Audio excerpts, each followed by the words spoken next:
नमस्कार, मैं हूं अमित पालित। बड़ी खबर, भारत और चीन के बीच पिछले 9 महीने से चल रहे एलएसी पर जो विवाद था, आज उसमें सबसे बड़ी कामयाबी कह सकते मिली है और बड़ी खबर भी आई है। 9 महीने में आखिरकार चीन झुक गया और ड्रैगन को अपनी जिद छोड़नी पड़ी और उसकी जिद की दीवार टूट गई। चीन अपनी सेना को पैंगोंग के फिंगर 4 से फिंगर 8 तक ले जाने के लिए राजी हो गया है। इसका मतलब है कि उसकी सेना पीछे हटेगी और इसके अलावा चाइनीज पीएलए अप्रैल 2020 का जो स्टेटस को है, यानी कि पहले की जो स्थिति थी अप्रैल 2020 से पहले की, उसको फिर से मानने जा रही है। चीन अप्रैल 2020 के बाद पैंगोंग लेक के फिंगर एरिया में किए गए सभी निर्माण को हटाएगा और इसका ऐलान आज रक्षा मंत्री राजनाथ सिंह ने राज्यसभा में किया है। आपको बताते हैं कि चीन कहां तक पीछे हटने को मजबूर हुआ है। अप्रैल 2020 के बाद चीन फिंगर 8 से फिंगर 4 से आगे पहुंच गया था, लेकिन अब वो फिंगर 8 तक लौटेगा। समझौते के मुताबिक चीन की सेना फिंगर 8 से पूर्व की ओर लौटेगी, यानी चीन अप्रैल 2020 से पहले की जो पोजीशन थी पिछले साल की, वहां पर वापस जाने के लिए तैयार हो गया है। मुझे सदन को यह बताते हुए खुशी हो रही है कि हमारे इस अप्रोच तथा सस्टेन्ड टॉक्स के फलस्वरूप चीन के साथ पैंगोंग लेक के नॉर्थ एवं साउथ बैंक पर डिसएंगेजमेंट का समझौता हो गया है। और इस बात पर भी सभापति महोदय इस बात पर भी सहमत हो गई है कि पैंगोंग लेक से पूर्व से पैंगोंग लेक से पूर्ण डिसएंगेजमेंट के 48 आवर्स के अंदर सीनियर कमांडर स्तर की बातचीत हो तथा बाकी बचे हुए मुद्दों पर भी हल निकाला जाए। सभापति महोदय, पैंगोंग लेक एरिया में चीन के साथ डिसएंगेजमेंट का जो समझौता हुआ है, उसके अनुसार दोनों पक्ष फॉरवर्ड डिप्लॉयमेंट को phased, coordinated and verified manner में हटाएंगे।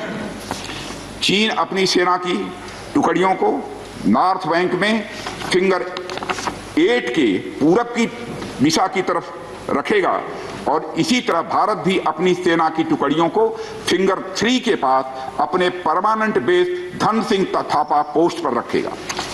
इसी तरह की कार्रवाई साउथ बैंक एरिया में भी दोनों पक्षों द्वारा की जाएगी। ये कदम आपसी समझौते के तहत बढ़ाए जाएंगे तथा जो भी निर्माण आदि दोनों पक्षों द्वारा अप्रैल 2020 से नॉर्थ एंड साउथ बैंक पर किया गया है, उन्हें हटा दिया जाएगा और पुरानी स्थिति कायम कर दी जाएगी। सभापति महोदय, यह भी तय हुआ है कि दोनों पक्ष नॉर्थ बैंक पर अपनी सेना की गतिविधियां, जिसमें परंपरागत स्थानों की पेट्रोलिंग भी सम्मिलित है, को अस्थायी रूप से स्थगित रखेंगे।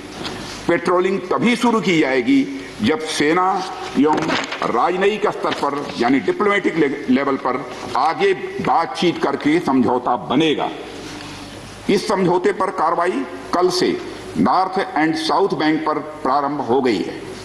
यह उम्मीद है इसके द्वारा पिछले साल के गतिरोध से पहले जैसी स्थिति बहाल हो जाएगी।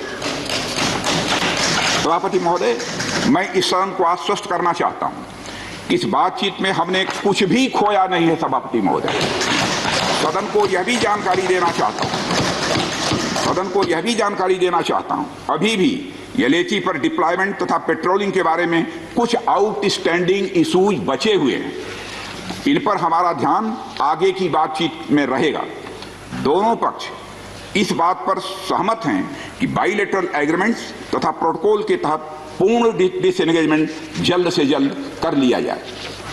अब तक की बातचीत के बाद चीन भी देश की संप्रभुता की रक्षा के हमारे संकल्प से पूरी तरह और अच्छी तरह अवगत है।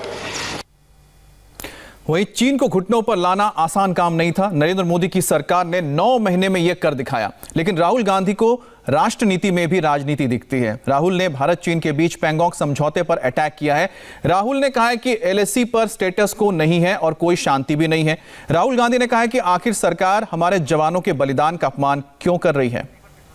तो राहुल गांधी ने अटैक किया है सरकार पर और राष्ट्रनीति के बजाय वो राजनीति करते हुए नजर आ रहे हैं। उनका कहना है कि जो समझौता हुआ है दरअसल वो सही नहीं है, उस पर उन्होंने हमला किया। उन्होंने कहा कि एलएसी पर स्टेटस को नहीं है, यानी कि यथास्थिति नहीं होने जा रही है अप्रैल 2020 वाली, और ना ही वहां पर शांति है, और सरकार जो जवान बलिदान जिन्होंने दिया है उनका अपमान कर रही है। लेकिन सच्चाई यही है कि डिसएंगेजमेंट हो रहा है। और सबसे बड़ी बात जो राजनाथ सिंह ने कही है कि डिसएंगेजमेंट होने के बाद जब सेनाएं हट जाएंगी, चीन की सेना 48 घंटे तक नजर रखी जाएगी कि उसके बाद वो क्या करते हैं। जब उनको आश्वस्त हो जाएगा कि हां पीछे हट गई है, उसके बाद फिर दूसरे इलाकों में डिसएंगेजमेंट होगा। यह भी बहुत महत्वपूर्ण पॉइंट राजनाथ सिंह ने बताई है।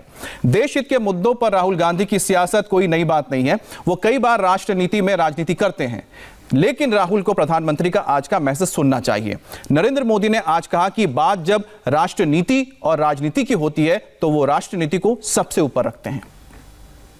हमारी प्रेरणा राष्ट्रनीति है। राजनीतिक स्वार्थ के लिए हम निर्णय नहीं करते हैं, और इसका असर जन सामान्य के मन पर होता है। साथियों, हम राजनीति में सर्वसम्मति को महत्व देते हैं। हम सहमति के प्रयास को करते करते सर्वसम्मति तक जाना चाहते हैं। दीनदयाल जी कभी भी राजनीतिक अस्पृश्यता में विश्वास नहीं रखते थे। और आपको याद होगा, जब मैं 2014 में आया तो मुझे सदन में एक बार बोलने का मौका मिला। तब मैंने सदन में कहा था, और बड़ी जिम्मेवारी के साथ कहा था, और बड़े कन्विक्शन के साथ कहा था।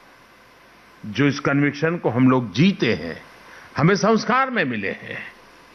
और मैंने पार्लियामेंट में कहा था कि बहुमत से सरकार चलती है, बहुमत से सरकार तो चलती है, लेकिन देश तो सहमति से चलता है, सर्वसम्मति से चलता है।